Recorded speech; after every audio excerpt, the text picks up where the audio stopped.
Assalamualaikum warahmatullahi wabarakatuh. Perkenalkan, nama saya Mariam Latif. Saya dari Prodi Keperawatan kelas B Keperawatan. Jadi di sini saya akan menjelaskan mengenai sistem peredaran darah pada manusia. Organ-organ yang berperan penting dalam peredaran darah yaitu jantung dan juga pembuluh darah. Jantung terletak pada rongga dada atau tepat berada di mediastinum atau di antara dari paru-paru kanan dan juga paru-paru kiri. Jantung terdiri dari 3 lapisan, yaitu lapisan pertama epikardium atau lapisan pembungkus jantung, kemudian ada miokardium.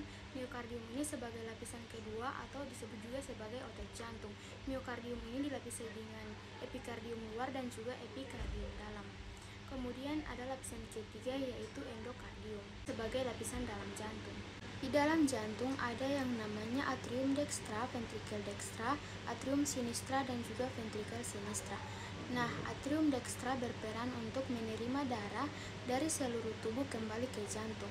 Kemudian ada ventricle dextra. Ventricle dextra ini berperan untuk memompa atau berkontraksi. Nah, kenapa atrium dextra berkontraksi? Karena di atrium dextra terdapat otot-otot jantung. Kemudian ada yang namanya atrium sinistra. Atrium sinistra ini berperan untuk menerima darah dari paru-paru ke jantung. Kemudian ada yang namanya ventricle sinistra. Ventricle sinistra ini juga berfungsi untuk atau berperan untuk berkontraksi atau memompa darah dari jantung ke seluruh tubuh. Di dalam jantung ada yang namanya katup. Yang pertama yaitu katup tricuspidalis. Katup tricuspidalis ini adalah katup yang membatasi antara atrium dextra dan ventricle dextra. Katup tricuspidalis ini berperan dalam mengalirkan darah dari atrium dextra menuju ke ventricle dextra. Katup ini juga mencegah darah dari ventricle balik lagi ke atrium selama sistol. Nah, yang dimaksud dengan sistol ini di mana katup tricuspidalis dan katup bicuspidalis dalam keadaan tertutup dan katup pulmonal dan katup aorta dalam keadaan terbuka. Kemudian ada katup mitral atau disebut juga dengan katup bicuspidalis. Katup ini adalah katup yang membatasi antara atrium sinistra dan juga ventricle sinistra. Katup ini berperan untuk mengalirkan darah dari atrium sinistra menuju ke ventricle sinistra. Dan katup ini mencegah darah dari ventricle menuju ke atrium sinistra. Kemudian ada katup pulmonalis. Katup pulmonalis ini adalah katup yang berada di antara ventricle dextra dan juga arteri pulmonalis. Katup ini adalah katup yang dilewati oleh darah dari ventricle dextra menuju ke arteri pulmonalis. Kemudian katup aorta. Katup aorta ini adalah katup yang berada di antara ventricle sinistra dan juga pembuluh darah aorta. Katup ini adalah katup yang dilewati darah dari ventricle sinistra menuju ke aorta. Kemudian alat peredaran darah terdiri dari pembuluh nadi arteri dan juga pembuluh balik vena.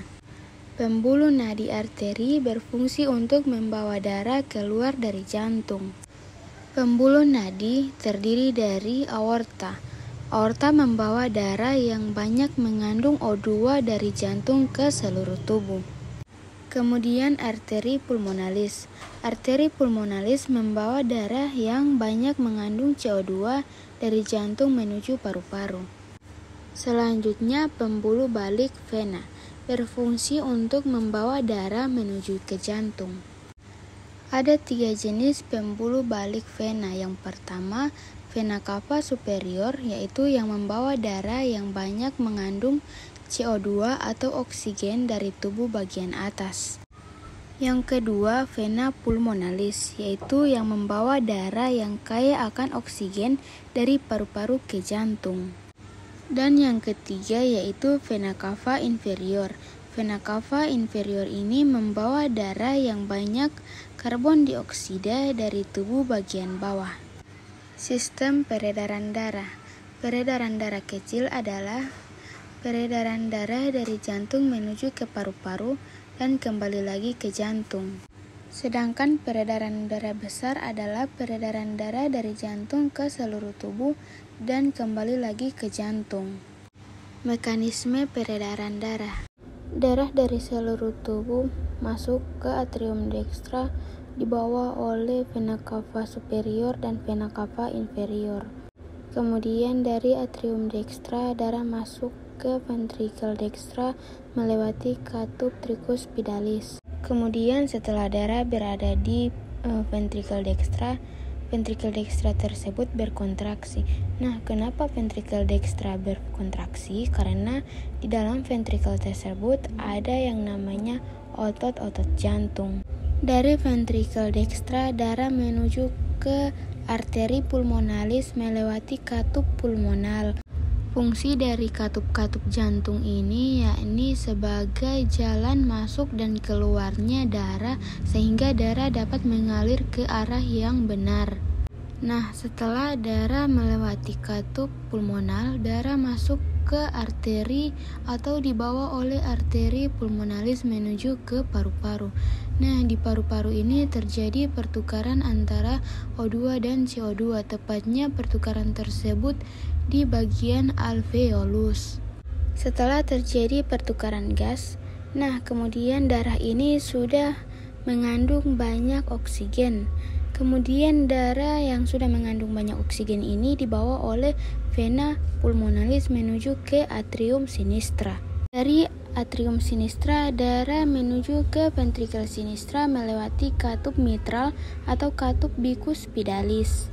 Setelah darah berada di ventricle sinistra tersebut berkontraksi dan memompa darah keluar melalui katup aorta. Kemudian darah menuju ke aorta.